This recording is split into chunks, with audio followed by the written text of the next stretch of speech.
Ya. Mumpung pekan kelima, bebas. Iya.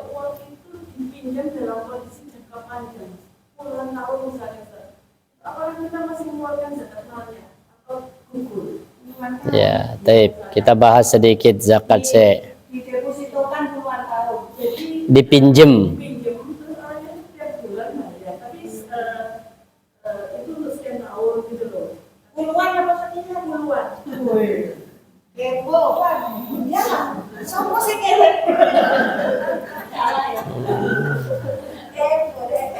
Kita bahas sedikit zakat nuqud. Zakat nuqud ya. Jadi zakat itu ini syarat zakat. Syarat zakat. Satu, milik penuh. Ini pertama, milik penuh. Milik penuh itu artinya murni milik kita. Kalau jenengan masih punya utang, itu bukan milik kita. Kayak contoh, suami jenengan dapat gaji 10 juta. Tapi di rumah ada tanggungan yang harus dibayar. Istrinya ikut arisan. Berarti kan 10 juta itu belum milik penuh. Jadi milik penuh itu artinya murni milik kita. Jenengan beli rumah, nyicil. Rumah itu milik kita murni? Belum. Sampai nanti lunas. Jadi milik penuh. Makanya kalau ada gaji langsung dipotong 2,5%, itu tidak boleh secara syariat. Kenapa? Karena dia belum milik murni, belum penuh miliknya. Dan di rumah dia apa? Nyicil rumah. Atau mungkin apa lagi? Anak sekolah. Itu kan kewajiban. Kemudian mungkin beli motor, nyicil, potong dulu semua, selesai dari kebutuhan pokok, sisa itu baru kalau mau dizakati, namanya zakat apa? Zakat ini apa namanya? Ada yang mengatakan nanti memang tidak ada sebenarnya secara syariat, hanya sebagian ulama belakangan ini namanya zakat profesi. Jadi zakat profesi itu dinisbahkan kepada apa? Zakat pertanian. Contoh, Bu Eni gaji suaminya udah 10 juta contoh ya. Kemudian kebutuhan pokok 1 bulan itu 10 juta. Wis pentok, berarti sisa 10 juta. 10 juta itu kalau dikaitkan dengan pertanian, pertanian itu yang dizakati itu kalau sampai 5 wasak. 5 wasak itu kalau nggak salah 520 kilogram beras. Kalau beras itu harganya 1 kilo itu 10.000, berarti 5.200.000. Berarti sisa uang kalau yang di luar kebutuhan ya. Tadi kan sisinya berapa? 10. Di atasnya ini, nah itu yang dizakati. Kalau yang mengatakan zakat profesi ada. Atau kalau enggak, ya udah dikalkulasi. Bisa dibayar tiap bulan bisa. Contoh sisa memang gaji rutin sudah 20 juta ya. Kebutuhan pokok memang sudah 10 juta. Berarti kan sisa berapa ini Mas? 10. 10 kali 12. 120. Berarti kan di atasnya 85 gram emas. Berarti apa? Sudah per bulan itu diniatkan zakat sudah bisa. Nanti bulan Ramadan kurang piro, tinggal apa? Nambahi. Ditambah dengan apa? Uang yang ditabung, barangkali sudah ada tabungan, tambahin dengan itu sudah boleh, Bu. Jadi modelnya bayar zakat cicil itu boleh. Asalkan masih dalam 1 tahun. Kalau zakat mal, kalau zakat fitrah enggak bisa. Kan terbatas dengan apa? Waktu. Kalau zakat mal, barangkali apa? Mungkin rotok gede. Uangnya mungkin 5M. 1M itu berarti berapa? Kalau 100 juta itu 100 juta itu kan 2.500.000. 25 juta. Kalau 5M berarti 125. 125 langsung titok sekaligus ketoknya apa? Aiman. Wes tak cicil. 125 dibagi 12. Berapa? 12.500.000. Berarti tiap bulan boleh wis tak bayari zakat ini, zakatku per bulan. Tapi 1 tahun ya, cuma tak cicil per bulan itu masih boleh. Jadi kemudian kalau utang apakah ini? Kemudian ya syarat yang kedua, berkembang. Makanya yang punya tanah, beli investasi tanah, tanahnya dianggurin, gak ditanami apa-apa, invest memang, kan berkembang. Apanya yang berkembang? Harganya dizakati tiap tahun. Berkembang. Cukup nisab. Berapa nisabnya? 85 gram emas. Ngikuti harga emas. Sekarang berapa emas? 1.400.000. Oh, saya gak duit emas masalahku. Gak tahu tuku emas. Contoh 100 ada 1.400.000 kali 85 berarti berapa sekarang? 1.400.000 kali 85. Oh, sudah 120 ya. Lecek duit 100 berarti sih gak kena zakat. Tenang wis. Maka nanti kelijangan kalau uangnya 100. Yes, 1.019 ya. 119 juta. Kalau uang jenengan 120 dan sudah berjalan 1 haul ya, berlalu 1 tahun. Jadi kalau jenengan dapat ini Bu, dapat warisan, dapat mungkin 500 juta, nggak usah dizakati dulu Bu. 1 tahun kemudian setelah di tangan kita, sisa piro itu yang dizakati. Dari 500 juta kemudian beli apa? Wes beli mobil lagi, ganti mobil lama, sisa mungkin 250. Ya ini aja dizakati. 250. Kemudian bebas dari utang. Berarti kalau masih punya utang itu bukan milik kita duit itu. Nah, terus bagaimana dengan piutang? Piutang itu harta kita. Piutang harta kita, gambarnya begini. Saya gambarkan ya. Jadi tanya Mbak ini tadi apa? Kalau masih utang, tapi nggak langsung dibayar, dicicil 1 bulannya. Enggak kan piutang kan? Nih piutang. Pokoknya pekan kelima kapan terus? Karena nih terakhir. Tidak piutang. Nah. Contoh gini. Piutang itu berarti kan milik siapa uangnya? Milik kita. Contoh gini. Ada orang pinjam 100 juta. Pokoknya pekan kelima sabar harus Bu. Jadi kering kabeh.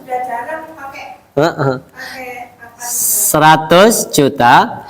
Kemudian tempo yang diminta mungkin 5 tahun. Maka selama ini masih berada di ranah yang 5 tahun, maka itu masih milik kita. Maka itu harus dizakati oleh pemiliknya. Jelas? Jadi kalau akad dari awal memang jelas saya pinjam 5 tahun, saya cicil, berarti nanti sisa aja, sisa dari yang dicicil itu yang dizakati. Kecuali kalau begini, saya pinjam 100 juta, insya Allah 1 tahun selesai, kemudian ternyata meleset, 1 tahun lewat, 2 tahun gak jelas kapan balik, itu tidak usah dizakati. Jadi sesuatu yang kepastiannya balik apa enggak, itu yang apa? Tidak dizakati sampai nanti benar-benar itu kembali. Karena yang milik penuh. Kalau itu milik kita tapi di tangan orang, ketokane gak balik ketokane Bu. Kemungkinan besar kayaknya gak balik. Sudah anggap itu bukan harta kita, maka tidak usah dizakati. Tapi kalau masih jarak tempo 5 tahun yang kita sepakati, maka selama 5 tahun ini tetap dizakati. Kenapa? Karena memang kesepakatan awalnya masih beranah ya Pak, sesuai dengan yang disepakati, dizakati setiap tahunnya. Meskipun dicicil. Ya walaupun dicicil, berarti yang dizakati kan nanti apanya? Sisa yang belum dibayarkan. Kecuali setelah keluar 5 tahun, kemudian mungkin usahanya gak jalan apa, maka itu nggak usah dizakati sampai nanti benar-benar kembali. Kemudian lebih dari kebutuhan pokok, ini yang perlu digarisbawahi. Makanya kan nggak zakat tuh nggak sembarangan ini. Lebih dari kebutuhan pokok. Kebutuhan pokok itu apa? Ada ini minimal sandang, makan, mobil, pangan. Lek sandang tuh apa? sandang, baju, Baju. Terus makan, papan itu rumah. Artinya dia memang rumah itu nggak usah dizakati, mobil nggak usah dizakati, semua benda yang memang itu hak pakai itu nggak usah dizakati. Punya mobil mewah harganya 5M nggak usah dizakati.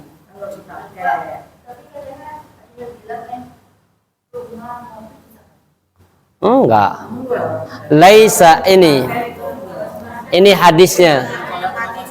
Ini hadis Al-Bukhari, Bu. Nah, pekan kelima bebas nggak ini? Laisa 'alal muslim. Tidak ada bagi orang muslim sedekahun, sedekah zakat pada apa? Fi abdihi. Abdihi itu budak, budaknya. Berarti budak itu apa? Ya ini pembantu yang membantu fasilitas kita itu nggak usah dizakati. Wala farosihi dan kudanya. Kuda itu apa? Kendaraan. Jadi budak itu dikaitkan nanti ya rumah yang membantu menaungi kita dari panas. Kemudian apa lagi? Yang membantu untuk kebutuhan kita nggak usah dizakati. Jadi dengan beli kulkas 5 pintu, piro 4 dah, 5 wangil 4 pintu contoh Ibu. Dizakati apa enggak? Enggak. Kenapa? Karena membantu kebutuhan kita. Beda kecuali kalau memang itu modal awal usaha, beda lagi. Kalau hanya kebutuhan nggak usah. Wala farasihi ini nggak usah dizakati, mobil nggak usah dizakati. Kenapa mobil nggak usah dizakati? Karena itu kebutuhan yang menunjang terhadap kita, kebutuhan pokok kita ditunjang dengan mobil. Kecuali kalau mobil itu dipakai rental. Yang dizakati bukan mobilnya, bukan harganya, tapi usahanya, hasilnya. Itu yang dizakati. Jelas? Tadi enggak usah. Bebas. Kelima, bebas. Monggo. Untuk zakat itu kan yang paling utama zakat mal, zakat wajib apa zakat fitrah, zakat mal, kemudian sedekah misalnya. Iya. Urutannya. Misalnya nih zakat bisakah gini Ustaz? Zakat mal kalau kita kelebihan zakat mal itu nanti jatuhnya menjadi sedekah. Iya. Bisa gitu ya? Zakat? Bisa. Kalau sedekah ke zakat mal kan nggak bisa. Nggak bisa. Jadi simpelnya gini, jenengan zakat fitrah saja, contoh zakat fitrah ya. Kan beda-beda zakat fitrah itu takarannya. Ada yang 2,5 kilo, ada yang 3 kilo. Kenapa kok beda? Karena tidak sama. Terus apa sebabnya tidak sama? Karena di zaman Nabi itu belum ada timbangan. Takarannya pakai mud. Tangan begini loh Bu. Jadi kan bisa jadi satu tangan kita dengan tangan orang lain berbeda. Cuma diambil secara umum zaman dulu. Sama kayak kalau di rumah saya itu di Madura itu masih belum ini. Jarang orang punya timbangan Bu. Orang beli ini apa namanya? Beli contoh bibit untuk kacang itu. Ya takarannya bukan timbangan apa? Mangkok itu loh, mangkok ini diratain sudah segini paham. Jadi sudah diambil secara keumuman. Jadi orang sudah paham. Sama kayak jenengan beli bensin botolan, nyampe nggak seliter itu? Ya nggak ngerti kan? Iya, jadi jualannya bukan literan, jualannya apa? Botolan. Boleh apa enggak? Boleh. Ketok kok dari kita. Wih, kok titik yo. Terserah mau aku jualnya segini. Mau beli ya monggo, enggak ya? Enggak beda kalau harga per liter baru dosa ya Ustaz. enggak, walaupun ini Bu, harga per liter ya. Kalau sudah keumuman, artinya secara umum itu standarnya memang segini, itu masih dimaafu, masih masuk kategori yang dimaafkan. Kecuali kalau kita belinya di apa namanya pom bensin. Di pom bensin itu kan ada permainan kadang. Maka kalau itu jelas itu masuk orang yang curang, mengurangi takaran. Jadi seperti itu. Jadi kalau sodakoh diniatkan untuk zakat itu nggak bisa, tapi kalau zakat lebihnya diniatkan sodakoh itu bernilai sodakoh. Lebih aman. Makanya kayak beras ambil lebih aman 3 kilo. Lebihnya itu sodakoh, kurang nggak diterima. Maka lebih aman seperti itu. Jelas? Jadi zakat tadi kalau masih disepakati ketentuan awalnya 5 tahun, maka itu masih masuk harta kita yang wajib kita menzakati. Tapi kalau sudah di luar kesepakatan awal, kemudian kemungkinan kita ini gak balik atau gimana, lama baliknya, itu nggak usah dizakati sampai nanti benar-benar kembali. Jelas? Nah, ada lagi mau tanyakan? Oke, mumpung ini bebas. Sholat itu ada satu Maria titik sholat amani ya. Habis sholat maghrib kita baca maghrib. Terus setelah Salat apa namanya? lebih bagus karena daripada baca Iya, bukan salat aman itu, Bu. Salat awabin. awamin. Awabin. Itu sholat apa itu? Awabin. Salat awabin itu ada hadisnya. Cuma terjadi perbedaan. Awabin itu kan dari kata orang yang bertaubat itu loh, Bu. Jadi salat awabin itu ada 2 pendapat. Ada yang memaknai salat awabin itu adalah salat antara maghrib sampai dengan isya, jumlah rakaatnya 6. Kemudian ada yang memaknai salat awabin itu adalah salat di awal pagi, yaitu salat duha. Jadi terjadi perbedaan pendapat tentang itu. Apa benar salat awabin itu antara maghrib sampai dengan isya, atau yang benar itu salat awabin itu adalah salat orang yang apa namanya di awal waktu salat duha. Hadisnya benar sahih, cuma perbedaan dalam memahami makna awabin. Tapi kalau ulama-ulama salaf itu lebih condong kepada makna awabin itu salat duha. Bukan salat ini, bukan salat antara maghrib sampai dengan isya. Jadi terjadi perbedaan. Nih, kenapa kok berbeda? Kembali lagi karena tidak sama. Kenapa tidak sama? Nah, karena berbeda. Itu konsep awalnya. Jadi salat awabin namanya. Awabin antara maghrib sampai dengan isya. Dan memang antara maghrib sampai dengan isya itu sedang terbuka pintu langit. Bagi siapa? Bagi orang yang di masjid gak pulang. Kalau pulang nggak dibuka pintu nih, Bu. Ya, jadi khusus untuk yang nggak pulang nih saya. Pulang itu ngapain juga perlu dipertanyakan, Ustaz. Loh, pokoknya yang penting Kak. Iya, lah antaranya. Ngobrol. Ya, gimana? Ngobrol Ki. Kembali lagi ke zakat uang ya. Ya. Untuk menghitung emas itu kita ikutin harga belinya atau harga jualnya, Ustaz? Karena kan maaf ya, misalnya kita sekian gram kita punya, ketika kita jual kan langsung ikuti harga jual yang kita ikuti sekarang kan gitu. Nah itu menghitung zakatnya itu ikut harga Beli apa ada jual? ya harga beli atau harga Ya. jual. Baik, ini. Pertama tentang masalah emas. Jadi kalau emas itu sengaja, emas yang dizakati itu yang apa? Sengaja disimpan. Saya ulangi, emas yang dizakati adalah emas yang sengaja disimpan. Sengaja disimpan artinya memang dia berinvestasi berupa emas. Tapi kalau emas itu dipakai maka tidak dizakati. Sekali-sekali. Ya, yang masih kategori pantas. Pantas itu artinya jangan beli sampai 10 cincin. Ini kan sudah di luar kewajaran. Kalau hanya punya 2-3 cincin itu kan masih standar.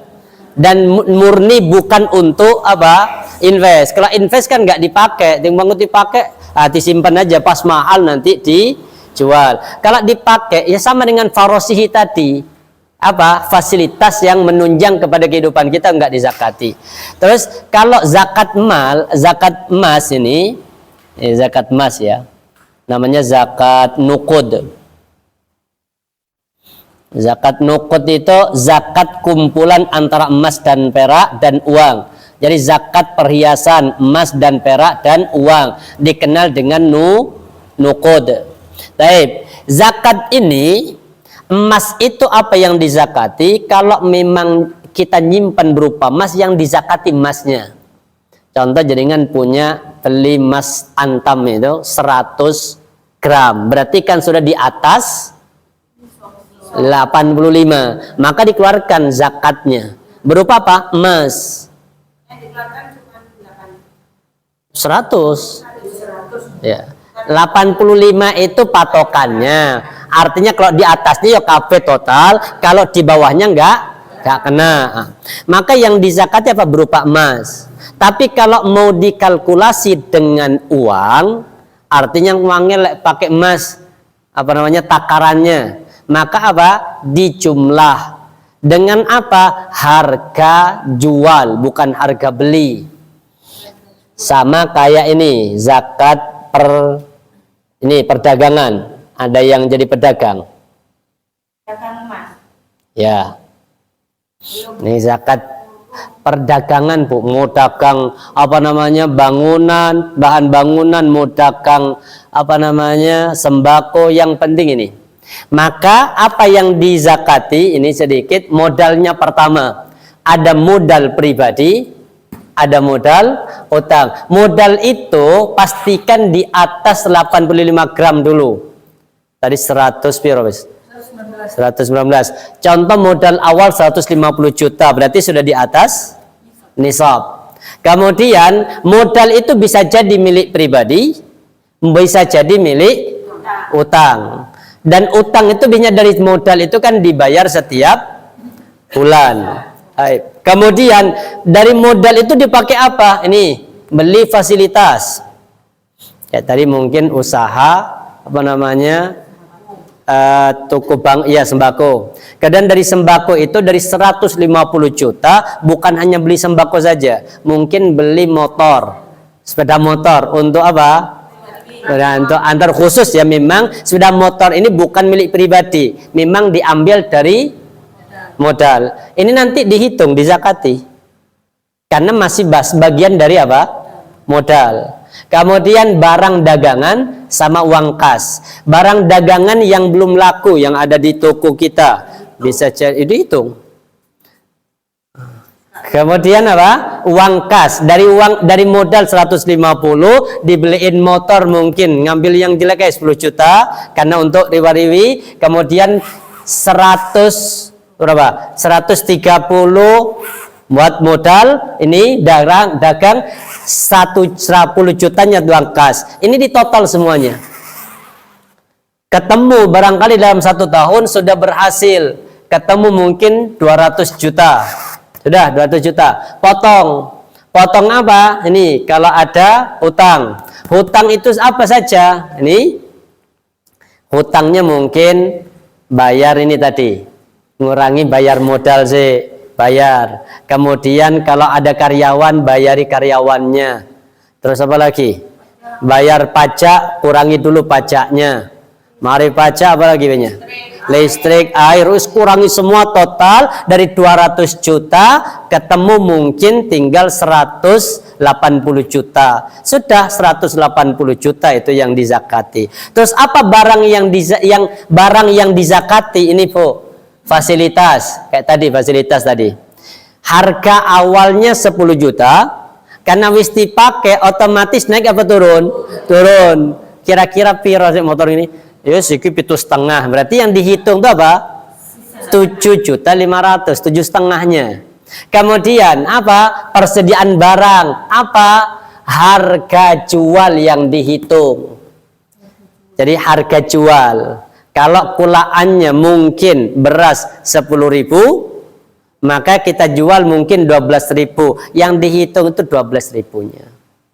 Itu. Sama dengan semen. Semen mungkin apa? Kulaannya 51, kita jual 53. Rugi, Bu. Lah ya, dia beli 50 dapat 1, kita jual 50 dapat 3. Itu rugi. Ya, ini gambarannya sampai hilang wis. Jadi yang dijual itu yang dizakati emas pun itu harga apa? Harga jual. Kalau memang murni itu investasi. Jelas? Iya. Dan ini berlaku Ibu, zakat ini baik kondisi usaha itu untung ataupun rugi. Setiap tahun. Setiap tahun dizakati. Tapi kalau emas dipakai satu kali aja seumur hidup. Kalau dipakai itu sebenarnya enggak usah karena itu menjadi hak milik. Loh justru enggak masalah. Ada yang berpendapat wis sekali aja kalau memang dipakai seumur hidup. Ada yang berpendapat begitu. Mengambil ucapan ketika Rasulullah menyarankan kepada Aisyah untuk menzakati cincin yang dia pakai. Itu yang dipakai kalau emas. Kalau Bambang Joko enggak usah. Jelas ya? Ini persediaan. Jadi yang dihitung apa? Kas, persediaan barang plus piutang. Barangkali ada barang yang sudah laku tapi dicicil. Gitu loh pokoknya kabeh. Itu baru namanya zakat. Termasuk barang dagangan yang dititipkan ke toko lain.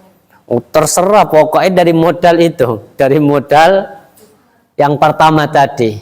Mobil tadi kembali lagi ke zakat mobil tidak perlu dizakati. Ya. Itu lebih dari satu.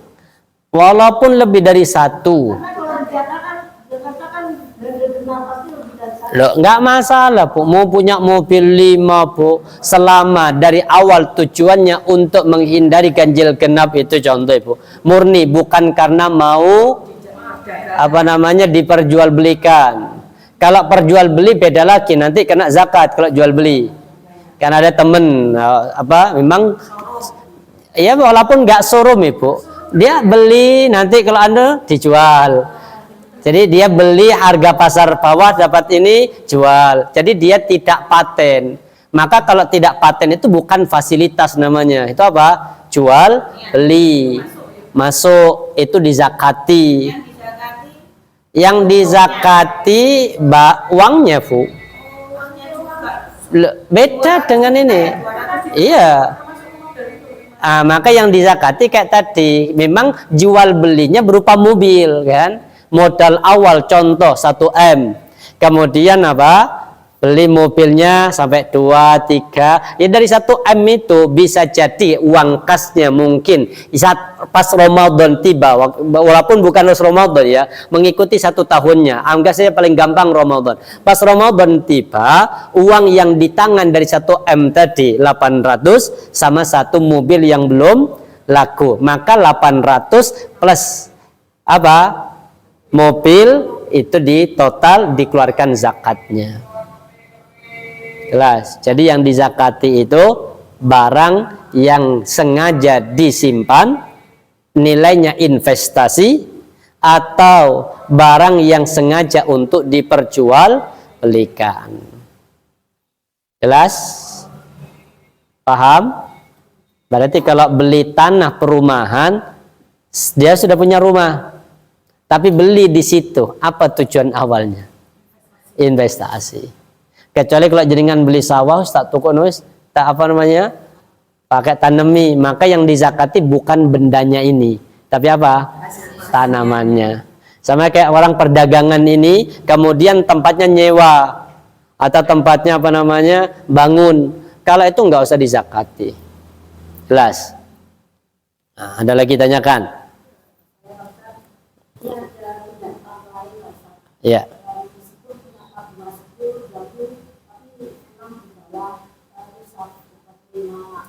Ya. Tapi kadang tetap harus dikeluarkan sebagai zakat mal. Itu katanya bukan emas, itu lagi itu gimana? Ya ini gambarannya Ibu. Nih, batas minimum emas yang dizakati adalah 82 gram emas. Kalau bukan berupa emas, maka perak. Atau bukan perak, dirham. Berarti 1 perak setara dengan ini 595 gram. 595, coba jaringan cari 1 dirham itu berapa kalikan 595. Nih coba. Perak, dengan apa? Dirham, ngecek dirham, Bu. Berapa dirham? Ada yang punya? Coba buka enterinya. Dirham, 1 dirham berapa? Yang umum lah, yang umum. Yang paling mahal wis. Wis 51.000 contoh. 51.000 kali 595. Kali 9 Ini 1 dirham 4 berapa? 4.000. Oke, berapa berarti? Kalikan ini, kalikan 595. Berarti berapa?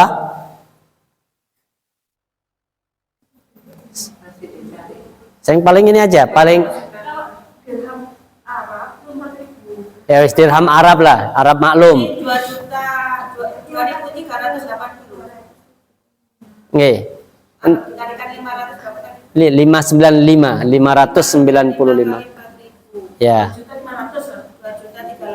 Berarti anggap saja 2.500.000 ya. Berarti kalau punya uang sebanyak itu ya dizakati kalau menggunakan dalil yang dirham. Yang menggunakannya dalilnya emas aja ya. Ya, ini memang selama ini yang lebih ini yang apa namanya yang umum itu urafnya umumnya itu yang digunakan hujjah apa? Emas. Maka ikut yang uraf itu lebih umum, yang umum boleh. Tapi untuk wis aku timbangannya menyelamatkan diri, ngambil yang paling apa? Paling bawah. Nggak masalah, keluarkan itu Ibu. Jadi mengeluarkan zakat kalau memang nisabnya selama ini yang memang standarnya itu apa? Emas. Karena kalau ini di Indonesia di kita itu kan dirham itu kan tidak berlaku itu loh kan. Jadi jarang ada uang dirham atau kita beli perak pun juga buat apa itu kan. Rata-rata apa? Emas. Maka uraf itu tradisi itu akan bisa menjadi sebagai dasar hukum. Sama kayak orang safar, perjalanan. Urafnya, umumnya yang disepakati itu marhalatain. Perjalanan yang bisa dijama ataupun dikosor kalau mencapai 85 marhalatain itu satu marhala itu artinya satu perjalanan sehari di zaman Nabi. Satu hari di zaman Nabi itu bisa menempuh perjalanan apa? 40 sampai 45 kilometer seharinya. Bukan 24 jam jalan ya. Standar orang jalan itu kan hanya apa? Pagi. Kalau sudah siang itu kan istirahat. Dan jarak tempuhnya pun itu tidak secepat sekarang karena memang harus naik turun bukit. Maka kalau perjalanan yang disepakati oleh ulama, bukan disepakati, yang jumhur, kalau perjalanan jenengan mencapai 85 km itu boleh dijama ataupun dikosor. Ada yang berpendapat Rasulullah hadis yang apa? Salatu mialin, telung mil, 3 mil, 5 kilo. Itu sudah apa? Membatalkan puasa. Nah, saya dari Singosari ke sini berarti sudah apa? Lebih sudah. Berarti saya sudah boleh jamak rapel sudah bisa, Bu. Jamak rapel itu mulai dari subuh sampai isya dikerjakan dalam satu tempat, satu waktu. Itu namanya jamak rapel. Tidak ada, Bu. Ya, tapi pernah Rasulullah jamak rapel pernah. Cuma itu karena kondisi perang.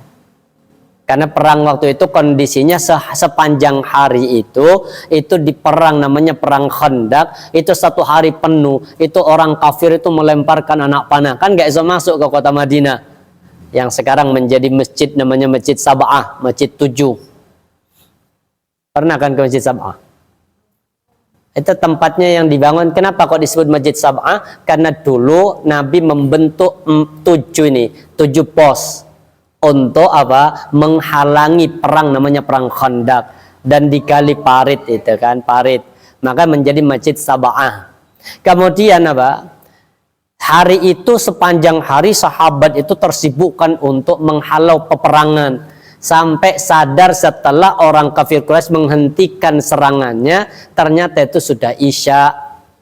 Makanya Umar ngomong, ya Rasul, orang kafir menyibukkan kami nggak sempat sholat. Kata Nabi, ya aku juga sama Umar. Makanya ditunjuk Bilal adzan Bilal, ini waktunya Isya. Kemudian qomat Bilal, qomat adzan sholat duhur pertama bu. Walaupun di waktunya Isya, duhur dulu. Habis duhur salam, qomat lagi asar. Habis asar, maghrib baru Isya. Dan itu juga dijadikan hujjah bahwa jamak takhir itu tetap tartib. Artinya tetap berurutan. Makanya enak pekan kelima ya gini, materi bebas. Iya bebas. Jadi diapain? Boleh di jamak takhir tapi wajib tertib. Ini pendapat pertama. Kalau pendapatnya Imam Syafi'i tidak wajib tertib. Boleh mendahulukan yang belakangan boleh. Ya. Kalau secara dalil yang lebih kuat memang yang urut. Terus bagaimana Ustadz kalau kita belum sempat sholat duhur? Kita yang paling inilah duhur sama asar kan. Kemudian wis jamak takhirayah, nyari masjid waktunya adzan asar, masuk jamaah sama mukimin. Maka jenengan niatkan sholat duhur, imamnya sholat isya. Kok sholat isya? Pekan kelima itu bebas. Jadi imamnya sholat apa? Asar. Duhur. Kak masalah, beda niat kok boleh. Ini Ustaz, saya pernah perjalanan, kemudian di bandara. Emang jenengan pernah jalan tuh? Ya pernah Ustaz. Alhamdulillah. Kemudian di bandara Nih. suami itu ngimamin beberapa orang itu. Saya kan tidak ngerti, pikir saya ya jamak qashar, duhur asar. Gitu. Iya. Terus saya kan di belakang, saya Iya. terlambat, masih duduk terlambat. Terus pikir saya cuma 2 rakaat. Ternyata dia 4 rakaat. Nah ini gimana? Niat saya sudah 2 rakaat. Iya. Jenengan niat menggosor. Iya. Tapi imam tidak gosor. Gimana Ustaz? Maka tetap jenengan itu sudah sah ibu. Artinya niat menggosor yang paling afdol memang apa? Meniatkan mengikuti imam. Amannya gitu ya Ustaz? Iya, jadi mengikuti imam. Maka kan tidak boleh ibu. Seorang sholat itu jenengan niat gosor ya, tapi bermakmum kepada orang yang mukim, maka kita wajib ikut yang mukim. Kayak jenengan tadi kan sholat apa namanya? Salat qasdur asar. Tapi kemudian kan masuknya di waktunya salat asar. Maka kemudian orang yang salat asar tadi kan jadi imam. Namanya kan mukim dia kan. Itu yang imam suami saya. Suami saya ngikutin kan mau jamak. Ayo kok cepetan mau ke aji, saya kan gitu selesainya. Jadi mau minta takoi orangnya nggak mau dijamak, jadi ngikutin 4. Ya nggak masalah ibu. Saya ragu, saya ulang lagi Ustaz, karena saya niatnya tadi kosor gitu. Jadi niat menggosor kemudian ternyata imamnya nggak masalah. Jadi niat itu Allah yang tahu. Ya, maka boleh. Contoh gini, simpelnya ibu. Pernah apa namanya? Abu Bakar itu di waktu hari Senin terakhir sebelum Rasulullah meninggal. Subuh itu kan Abu Bakar sudah ngimami. Jalan sudah Abu Bakar. Kemudian di tengah-tengah ngimami Rasulullah keluar. Maka kemudian apa? Abu Bakar mundur. Rasulullah yang jadi imam. Berarti kan merubah niat. Dari niat apa tadi? Imam kemudian ke makmum. Di tengah-tengah sholat tanpa ada apa? Mengulangi. Pakai usolli kan repot bu. Maka kayak jenengan tadi ngikuti imam itu sudah sah. Boleh. Cuma kalau bermakmum kepada orang mukim, kita wajib ikut mukimin. Kita wajib ikut orang yang mukim. Kenapa? Karena kita tidak boleh berbeda dengan imam dalam jumlah rokaat. Yang ini apa namanya? Kalau masih sholat yang sama, kan tadi sholat apa namanya? Duhur, makmum imamnya asar, kan masih 4 rokaat. Wis tak jamaah jenengan dapat 2 rakaat tahiyat kedua assalamualaikum warahmatullahi. Habis itu apa? Berdiri ngikuti lagi rakaat yang ketiga, itu tidak boleh. Jadi jelas. Maka harus diperbaiki ininya dari awal. Makanya kalau mau kemudian kalau dari awal imam kayak contoh suami jenengan imam. Kemudian apa? Mau menggosor, ada orang nepuk di belakang. Kemudian apa? Bermakmum, jangan tetap gosor saja. Sisanya nanti biar makmumnya yang menyempurnakan. Nih sedikit ya. Berdiri lagi ikut imamnya sholat 4 rakaat ya. Enggak jadi gosor, enggak masalah itu. Meskipun niat Walaupun niat awalnya gosor, kenapa? Karena mengikuti imam. Nih. saya sholat lagi Ustaz. Salat laki enggak masalah, salat laki Bu. Ini jadi gambarannya kan ini. Kalau ini ulama wajib tertib ya. Ini pendapat pertama menggunakan dalil ini. Yajibu alil jam'at tertib. Wajib orang yang jamak itu tertib. Bihaitu yusalli ad-dhuhra awwala, dengan salat duhur duluan, tsumma yusalli al-asrah, baru kemudian salat asar. Ini jamaknya apa? Baik kondisi jamak takdim di awal ataupun jamak takhir. Kalau di awal wajar kan, aman. Kita masuk sholat duhur, berarti kan imamnya juga duhur. Kalau kita bermakmum kepada mukimin, sholat duhurnya 4 rakaat. Habis salam, bikin kelompok sendiri, kemudian sholat 2 rakaat. Karena antara jamak sama gosor itu ibadah yang berbeda. Katanya nggak boleh kalau misalnya ada yang mengatakan kalau misalnya kita sudah ikut yang mungkin tadi 4, kita berikutnya harus 4 katanya gitu. Enggak.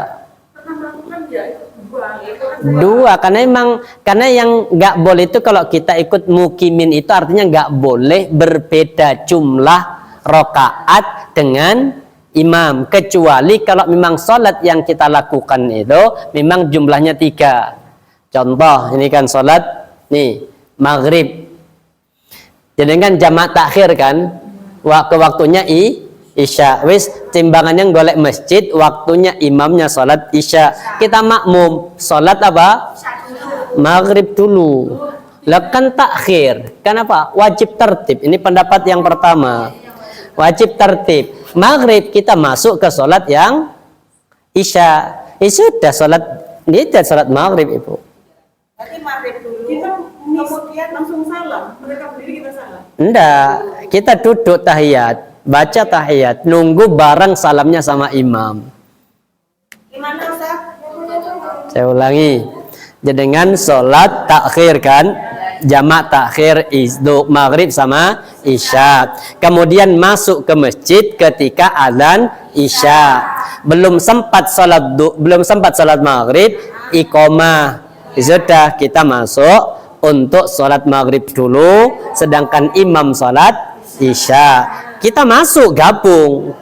Di rokat yang ketiga imam itu kan berdiri masuk ke rokat keempat, kita tahiyat akhir, tapi kemudian tidak boleh salam dulu sampai imam ini nanti salam, nunggu. Kemudian setelah sholat itu baru kita berdiri lagi sholat 4 atau sholat 2. Iya, jadi salamnya bareng sama imam. Setelah itu selesai sudah, ada jamaah lagi yang boleh nggak ikut itu, sudah beda. Yang nggak boleh satu masjid itu 2 imam itu kalau masih sholat yang awal, artinya sholat yang utama, rombongan pertama. Kalau sudah masuk jam 1 baru masuk ke masjid, ono rombongan TV, itu sudah boleh tidak berjamaah. Kenapa? Karena memang mungkin beda kelompok, beda sholatnya. Tapi kalau yang pertama masih qomat yang awal itu, ya kita harus ikut yang awal, yang Boleh pertama. nggak setelah kita sholat yang pertama sama imam yang utama itu tadi, kemudian kita ikut imam yang lain lagi setelah itu? Boleh. Pokoknya Niatnya untuk jamaah boleh. Kalau jaringan barangkali sendiri, kan safar sendiri, timbangan ke salat isya kok enggak ada imamnya, boleh. Apakah boleh bermakmum kepada orang yang masbuk? Kita tuh boleh apa enggak? Ya wis. Kan enak begini, pekan kelima perang-kerangan itu enggak masalah, Bu. enak nggak usah bawa kitab. Ya. Nih saya aniin.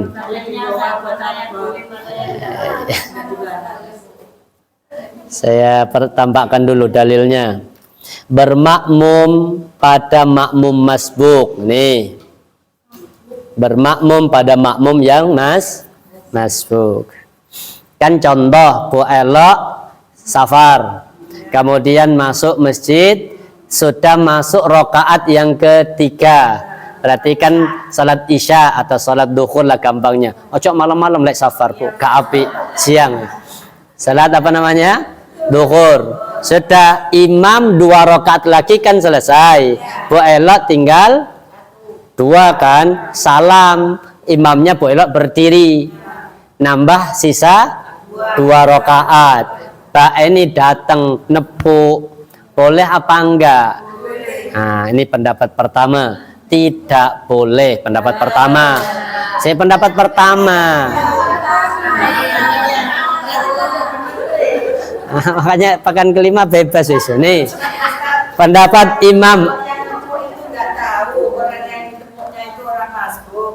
Terserah, Bu, enggak usah aku masbuk, enggak usah, Bu. Iya, baik. Ini ya. Pendapat Imam Abu Hanifah dan pendapat Imam Malik. Beliau mengatakan tidak boleh. Hujjahnya apa? Innama ju'ilal imamu liyu'tamma bih. Sesungguhnya imam itu ditunjuk untuk menjadi imam untuk diikuti. Fala tahtalifu fi, maka janganlah kalian menyelisihi. Baik, hadis yang kedua. Al-imamu dhaminun wal muadzanu mu'taminun. Imam sebagai penjamin, sedangkan makmum muadzin sebagai yang dipercaya. Maksudnya apa menggunakan dalil ini? Gambarnya begini. Kalau Bu Elok tadi itu apa? Bermakmum. Maka sempurna dia sudah makmum sama imam yang tadi walaupun masbuk. Maka kalau Mbak ini datang menepuk, berarti kan seolah ada 2 imam dalam satu sholat.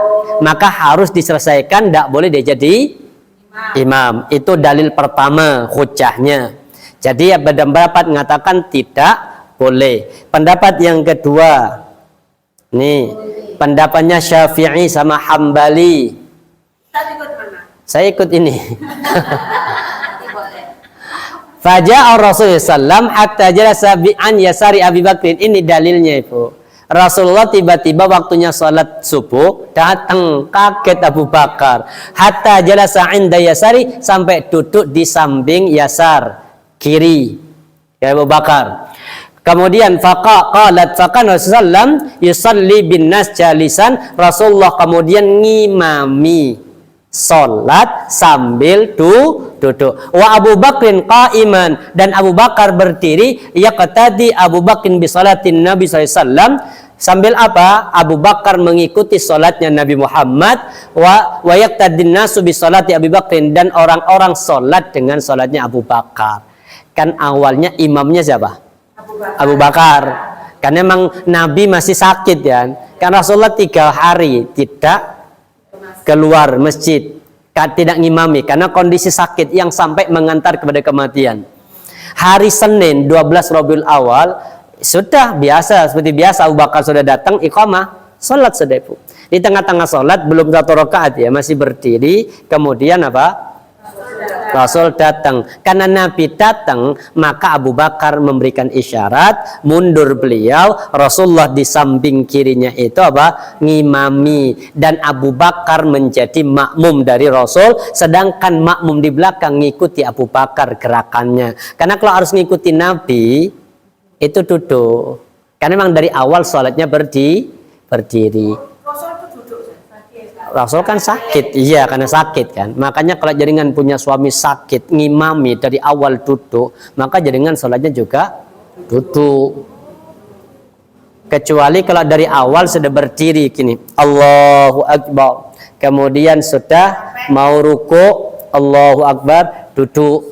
Sudah sampai akhir duduk, itu jenengan berdiri. Karena dari awal memang sholatnya berdiri. Jadi ada dua pendapat, bermakmum kepada imam yang masbuk itu boleh apa tidak.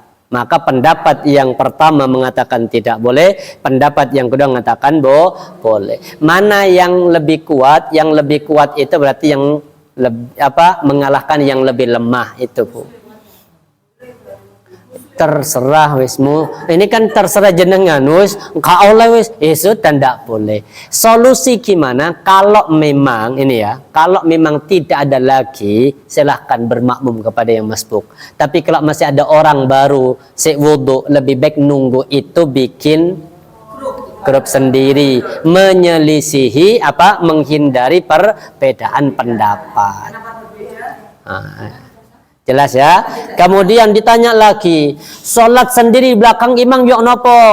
Barangkali saf 1 penuh, saf 2 penuh, jenengan sendirian di saf 3, tinggal karena orang. Wes sudah tak sholat di belakang sendiri. Sah apa tidak? Kita pokoknya opono sah gampang. Baik. Jadi sholat sendiri di belakang shaf. Belakang shaf. Iya, artinya dia sholat sama ini kan, berimam kan. Cuma dia berdirinya sendirian di shaf. Barangkali shaf yang ketiga. Contoh, shaf 1 penuh, shaf 2 penuh, jenengan datang shaf ketiga. Ini sudah sholat ya. Kita datang di tengah-tengah sholat, kemudian nggak ada orang, ya apa iki? Narik yang di depan, seakan Bu ditarik Bu. Ya kalau, mohon maaf ya, kalau masjidnya kecil, kalau masjidnya lebar, narik dari pinggir sana, ditarik nang tengah gini, ya apa jalannya Bu? Itu yang pertama. Yang kedua, aku contoh dia saf pertama, kita sendirian di saf yang kedua. Wis entuk 100 Bu, kan saf pertama 100, malah ditarik. Ya Allah kari seket iki. Iki gara-gara Bu elok narik aku. Lah kan paling bagus saf mana? Pertama, wis dapat saf pertama, malah wis ditarik, udah berkurang, kemudian gak khusyuk ditarik tekan pinggir nang. Ya Allah. Kok porik ngono wis aduh mulia wis. Baik, ini pendapat pertama Ibu, salatnya sah. Pendapat pertama salatnya sah. Ini pertama salatnya sah. Pendapat yang kedua salatnya tidak sah. Ini madhabnya Imam Ahmad, Imam Malik. Kemudian apa? Kenapa? Karena ini ada hadis. Anna Rasulullah sallam ra'a rajulan yusalli khalfas saffi wahdahu fa amaru ayyu'ida. Kalau ada monggo Bu, mau tahlilan? Oh, bukan tahlilan. Oh, istighosah.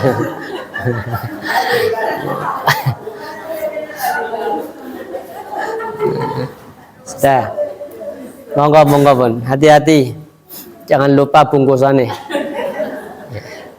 Ini jadi ada seorang sahabat sholat di belakang shaf sendirian. Maka Rasulullah merintahkan untuk mengulangi sholatnya. Berarti sholatnya itu nggak sah. Loh kok nggak sah Ustaz? Berarti yang nggak sah kan hanya jamaahnya. Enggak, karena memang dari awal niatnya dia berjamaah. Tapi kemudian konsepnya dia sholat sendiri. Nah, itu yang nggak sah. Makanya Rasulullah mengatakan ulangi lagi. Hadis yang kedua.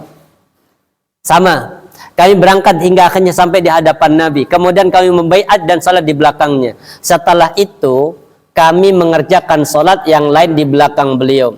Selesai salat beliau melihat seorang laki-laki salat sendiri belakang shaf. Ali bin Syaiban berkata, ketika Nabi berlalu beliau berhenti di sisi orang itu. Jadi kan Nabi ngimami. Sudah pulang Rasulullah, orang yang salat tadi di belakang shaf itu terlambat berarti kan belum selesai. Kemudian apa? Nabi berhenti di situ dan suruh mengulangi. Ulangilah salatmu karena tidak sah Tidak ada sholat bagi orang yang sholat sendiri di belakang shaf. Riwayat Ahmad sama Ya, ini sahih, Bu. Terus solusi gimana? Ini pendapat yang ketiga, ini solusi, Bu. Kalau shaf 1, shaf 2 masih ada celah walaupun hanya satu orang tuh bisa dimasuki, maka wajib dia masuk. Kalau seandainya ada celah, kan biasanya kita masuk, contoh pintunya sini. Kadang di situ loh mualas orang kasih ke situ kan. Wis gini, wis. Di situ masih ada. Maka sholat ini yang enggak sah. Tapi kalau shaf 1 penuh, shaf 2 juga sudah penuh, nggak ada celah untuk kita masuki, kita sholat sendiri di sini, itu sholatnya sah. Kemudian kalau yang hadis menarik makmum ke belakang ini dalilnya dhaif. Jadi kurang kuat. Kenapa kurang kuat? Itu tadi, pertama merugikan yang shaf di depannya. Yang kedua, membuat tidak khusyuk. Ustadz, kan narik yang di depan saya aja yang di tengah. Kalau narik yang di tengah otomatis mengganggu berapa orang nanti geser itu, Bu. Iya, kalau narik dari samping seakan ditarik nang tengah. Ya itu nih dalil. Ada maksimalnya 3 langkah ya, Ustaz? Enggak ada sih. Kalau 3 langkah itu 3 gerakan. Itu mazhabnya Syafi'i. Artinya kalau kita bergerak di luar sholat lebih dari 3 kali, maka dihukumi sholatnya batal. Pendapat itu apa? Di setiap rokaat 3 kali apa dalam satu sholat? Maka sebagian mengatakan dalam satu rokaat sampai 3 kali gerakan.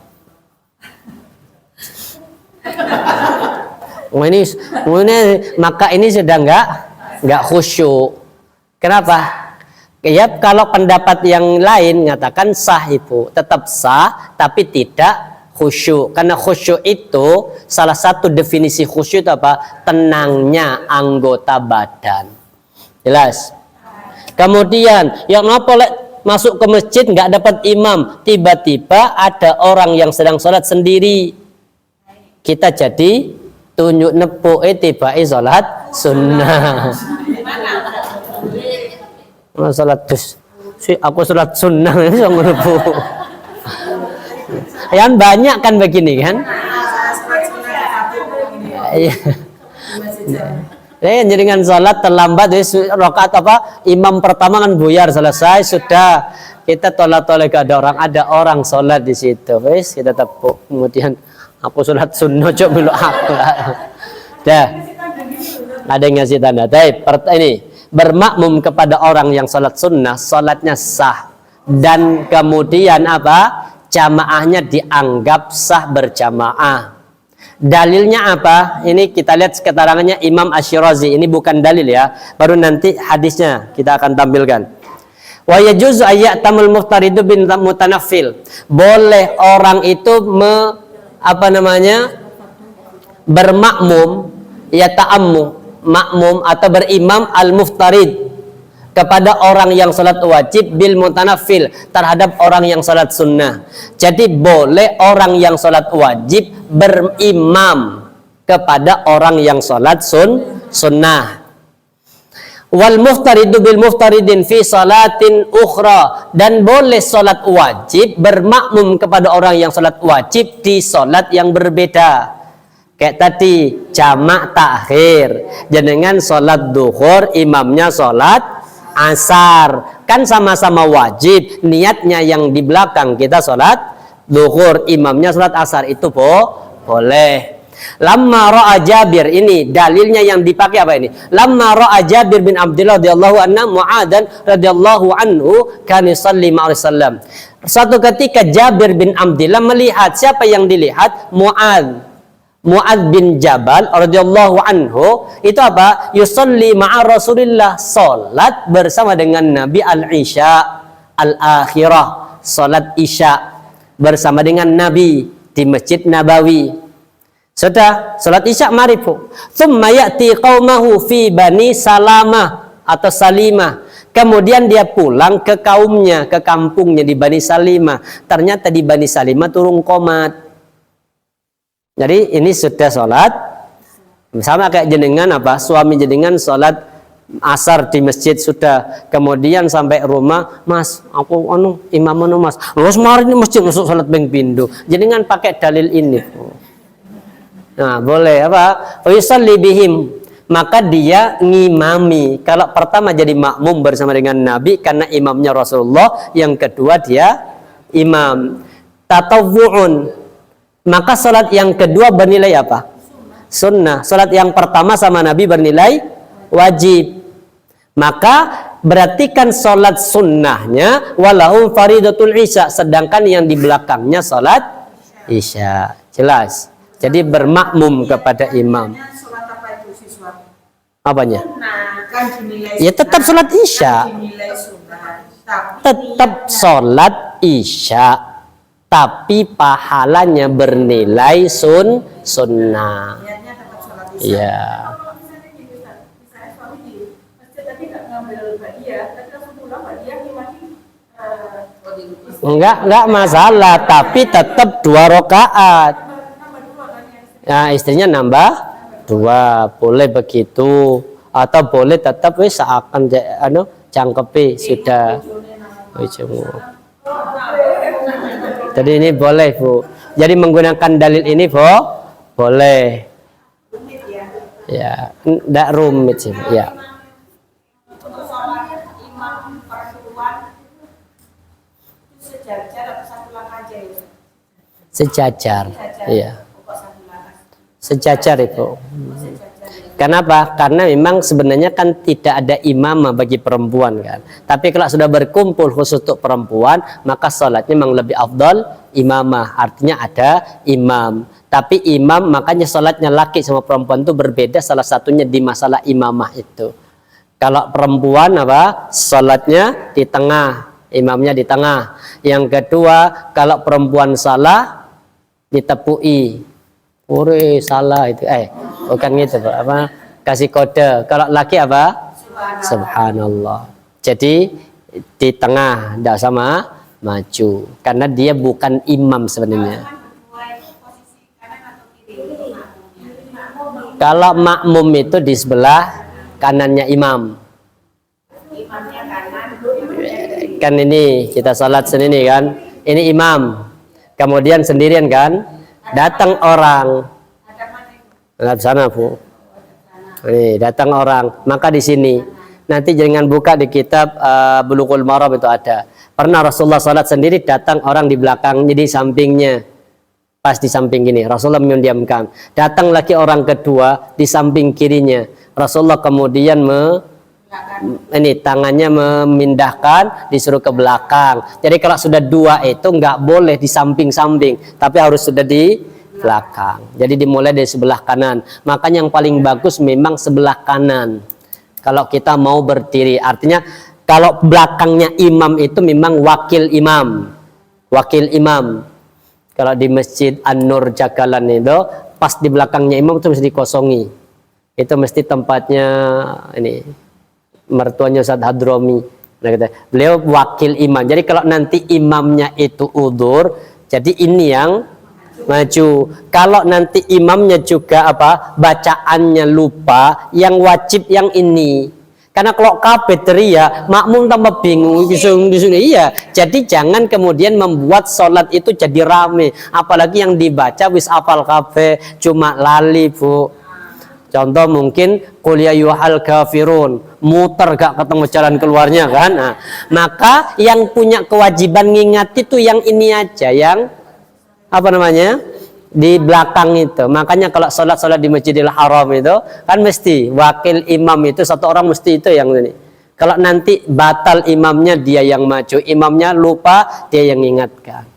Masalahnya kalau di kita wakil imamnya sama imam podo lali nih kabeh. Iku sing. Baik. Jelas ya? Sudah? Alhamdulillah hari ini tidak diawali dengan salam. Dan tidak ditutup dengan salam ya. Subhanakallah bihamdika asyhadu an la ilaha illa anta astaghfiruka wa atubu ilaik. Assalamualaikum warahmatullahi wabarakatuh.